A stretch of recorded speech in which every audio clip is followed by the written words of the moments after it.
40 plus years of learning. What worked and what didn't work by Bill P.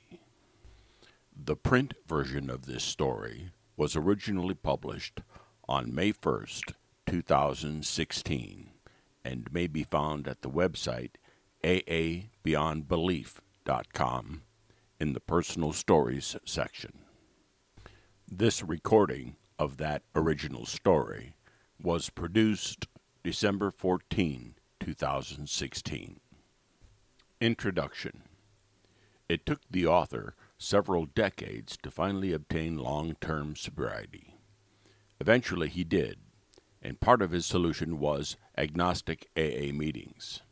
Tomorrow, Bill P. turns 89, so let's celebrate with him by reading this insightful account of how he found long-term recovery. Happy birthday, Bill P. Chapter: Why I Drank. I had my first drink in the Navy. 1 beer. I was 19 years old. Later that year, I entered college. My parents told me that if I stuck to beer, I would never become an alcoholic. They even agreed to pay for the beer. But in college, it seemed that everyone was drinking whiskey, largely on weekends. And weekends started on Friday night and ended Sunday noon.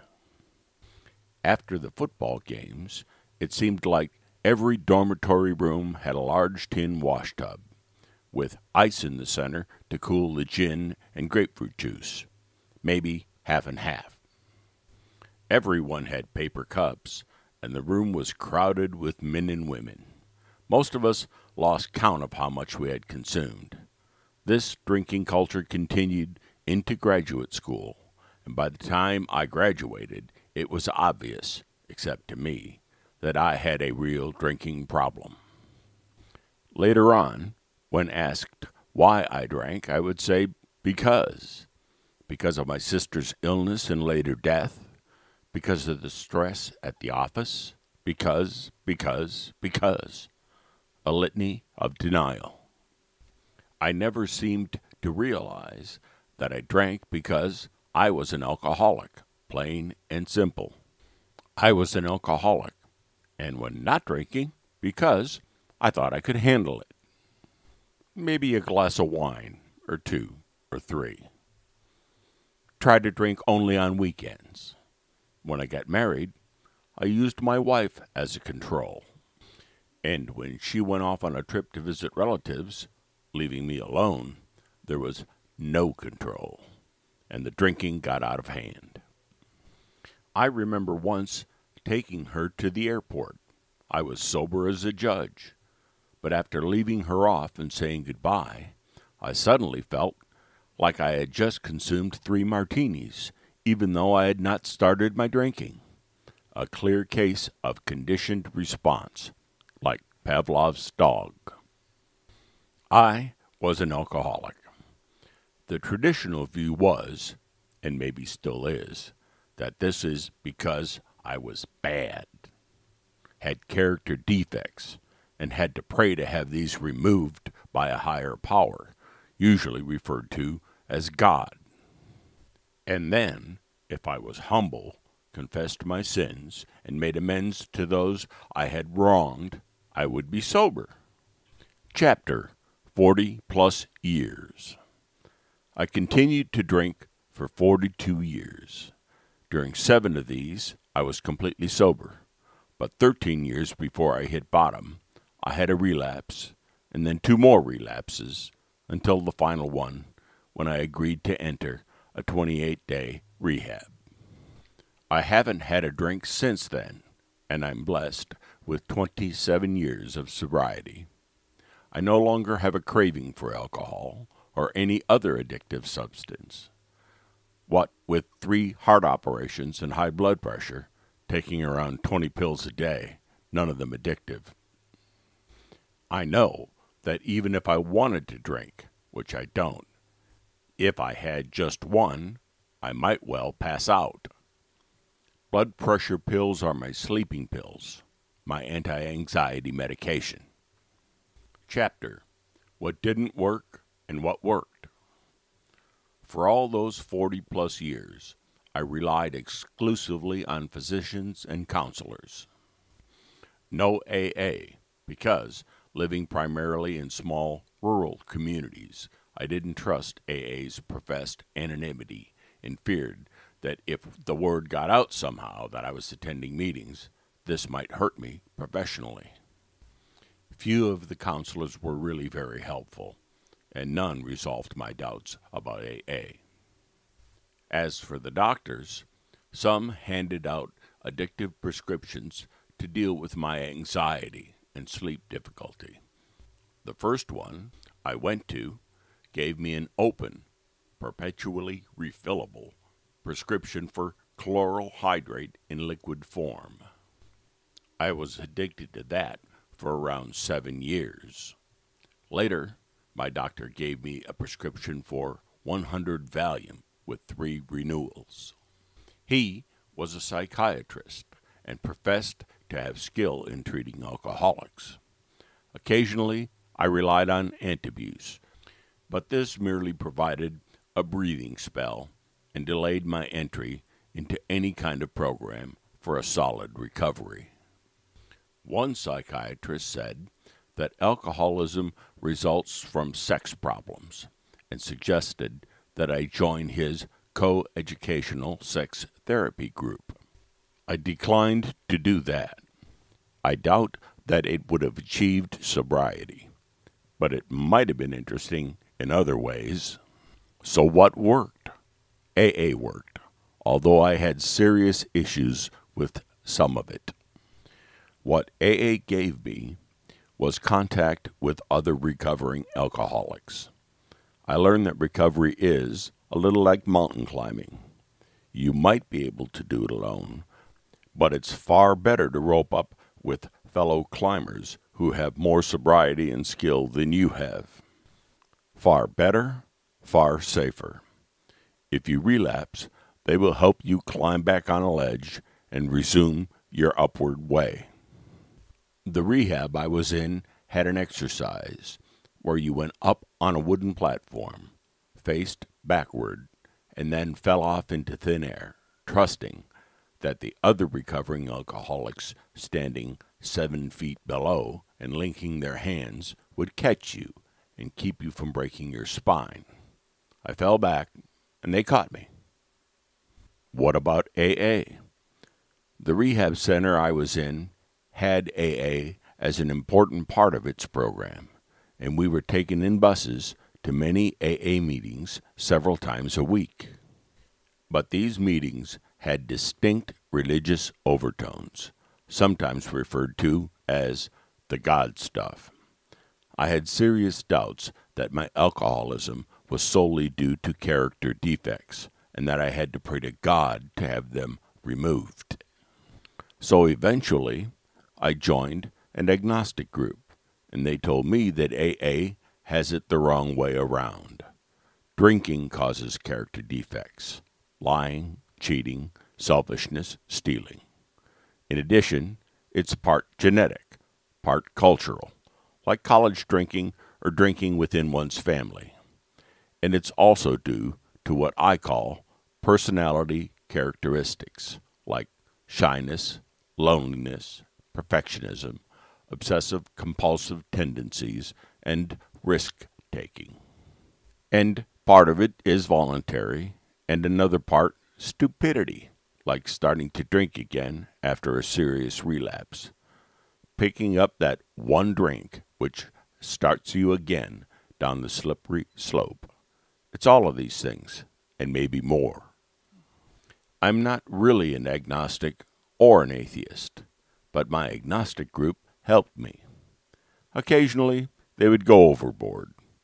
When immediately before Christmas, they were joking that Christmas was a cover-up because the Virgin Mary had been cheating on Joseph and needed to explain her pregnancy. I walked out of that meeting saying that for the life of me, I did not see how that had anything to do with sobriety. In the past 8 years or so, I've benefited from internet websites like AA Agnostica and Sober Recovery. I also learned about rational recovery with its stress on the addictive voice, AV. The AV folks often say that rational recovery is incompatible with AA, and that AA does more harm than good.